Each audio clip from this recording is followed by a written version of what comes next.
So, what's going on, guys? I am BlackOpsAmazing. Welcome back to another video where today we are looking at the top 5 worst pack-a-punch spots in all of Call of Duty Zombies. Before we get into this, as always, if you enjoy the video, a like rating if you feel like it would be very much appreciated. Thank you guys so much for the support on the top 5 videos. It really does mean a lot to me. Make sure you are also subscribed to stay up to date with the latest Zombies videos. And of course, when you're ready, let's do this. So these, in my opinion, are the top 5 worst pack-a-punch locations in Call of Duty Zombies. Maybe you guys have a different opinion. Maybe you find some of them easier than others. I don't know. Let me know what you think down in the comment section below. Leave your top 5 down there. But this was a difficult list to make because there's a lot of good pack-a-punch locations in Zombies and ones that are easy, and then there's ones that are just really stupid, annoying, and quite difficult to get to. So anyway, getting straight into this, at number 5 we have Shangri-La. Now you may be thinking, Eli, Shangri-La is very easy to pack-a-punch on solo, and that's true. If I was talking about solo, this wouldn't make it onto this list. But for this one, I'm considering when you're playing Shangri-La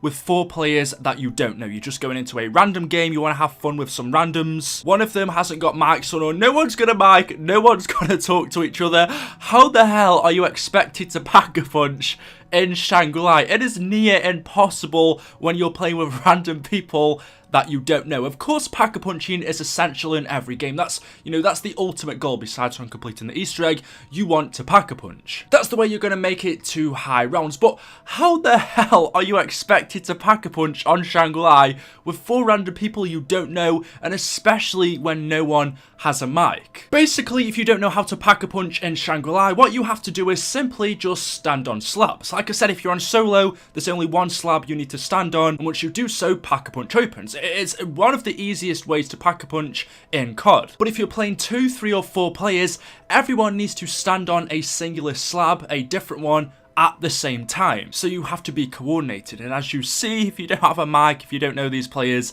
that's extremely difficult to do. And near enough every time I've played Shangri-La co-op, you simply just don't get around to pack-a-punching, which is why it's so difficult. It's so annoying. So for me, for that reason, when playing co-op, not solo, Shangri-La definitely has to come in at number 5. Co-op, this is definitely a very bad pack-a-punch spot, but solo is totally different, which is why it doesn't make it further down onto the list. Now coming in at number 4 is Call of the Dead. This was pretty difficult for me to put on here because it could have gone to a few other maps as well. Maybe Die Rise, maybe even Zetsubonoshima can be a little annoying and tedious at times, or maybe Moon, although I think that's easy. But at number 4 I'm going to put Call of the Dead. Now the pack-a-punch on this map is pretty much like the mystery box. It changes location on the map. You will use it a couple of times and then it's going to move to somewhere else, and every location that the pack-a-punch is in is very annoying to get to because you have to go through the ice cold water, which turns your screen, well, icy, and it's very difficult to see. The water slows you down, it blurs your vision, and with that there's a very high risk whilst pack-a-punching that you can get hit by the zombies. The one advantage with this is the fact that the lighthouse tells you exactly where the pack-a-punch location is, but even then you've got to wait, and then because Call of the Dead is a pretty big map, you've got to get to that location, and when you get there you've got to safely pack-a-punch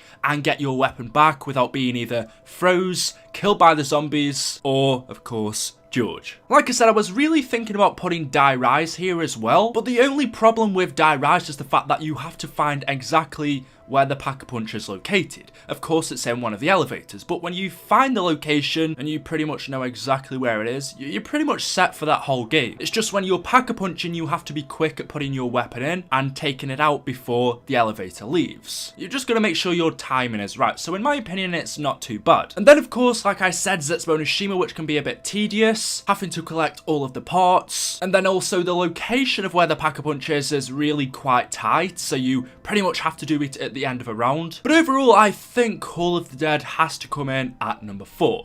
Now, getting into number 3, this is Buried. Getting to the location of the buried pack-a-punch alone is super annoying. You have to go through the haunted mansion with the ghosts, these witches as some people call them, and you go through this haunted house, and every time they touch you, they take points or money off you. Of course you need money or points to Pack-a-Punch. So let's say you're in the normal area of buried, you've got your 5,000 points, you're thinking, great, I can go and Pack-a-Punch now. This is awesome. You go through the buried mansion, these freaking ghosts touch you, you get to the other end in the maze, you're thinking, oh, okay, I've now got no points. Guess I better just go back because, I mean, staying in that freaking maze is not a good idea. Yeah, Before you go ahead and Pack-a-Punch in buried, you probably need about 10 or 15,000 points just to be sure, just in case you get hit by the ghosts. You're probably going to lose some money. And then, let's say when you do get to the maze, you have to first off find your way through it, which can be annoying, and then you have to make your way down the spiral freaking staircase, get all the way down, Pack-a-Punch your weapon, and then get back up without being killed by the zombies, because that space is very, very tight. So again, when you Pack-a-Punch on this map, you really need to do it at the end of a round. But I don't think it's the worst. Now, coming in at number 2, this is Nuketown Zombies. Now, this is a bit weird because actually this can be easy, but then it can also be very difficult. Because as you should know with Nuketown, the perks and Pack-a-Punch machine fall from the sky. But it's randomized, so the Pack-a-Punch machine can come down at, let's say, round 5, or it can come down at round 25. And it's the same with the perks. Let's say you don't get Juggernog until round 20, 25 sometimes, which is ridiculous. You're not going to survive that long without Juggernog or Pack-a-Punch. I mean, ideally, because like I said, they fall randomly, you of course want Juggernog and the Pack-a-Punch machine to fall as early as possible, but when they're falling in the later rounds and when you really need them, this is when it becomes very difficult, and more than likely, you're not even, most of the time, you're not going to make it far enough to even Pack-a-Punch on this map. It can be extremely annoying.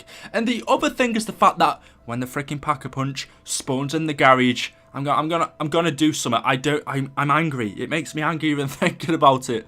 How the hell are you meant to get in the garage, Pack-a-Punch, and then get out even when you've got one zombie left at the end of a round? Oh god, no. That is the worst spawn location ever. It is terrible. I mean, it's bad. The garage is a terrible location. I mean, the other locations are bad. There's probably about one decent location where they can spawn. But even then, like I said, more than likely you've got to wait up until a higher round, unless you're very lucky, for the Pack-a-Punch to come. And so, for that reason, Nuketown Zombies is a bit of an iffy one. It could have come a little bit higher. But the fact that it can really screw you over, it's got to, for me, come in at number 2. Number 1 is my most hated. I really hate Pack-a-Punching on this map. In fact, most of the time I don't even bother because it really annoys me. It's got to be Nuketown. What? I've just said that. No! Number 1 is Transit. No, actually getting the Pack-a-Punch open on Transit isn't too annoying. Well, no, actually it is quite annoying. I mean,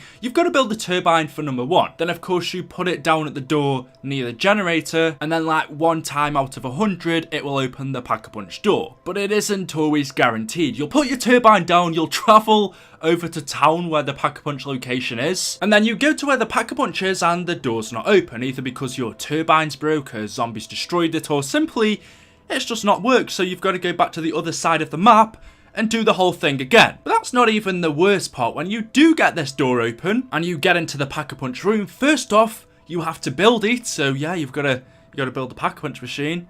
Okay. And then when you've Pack-a-Punched and you leave the room, guess what? The freaking door closes because your turbine breaks pretty much after. So yeah, you've got to do the whole thing again. You've got to open the door, Pack-a-Punch, leave, door closes, open door, Pack-a-Punch. Yeah, you get the point. Yeah, if you've ever done this in Transit, you'll know how annoying it is.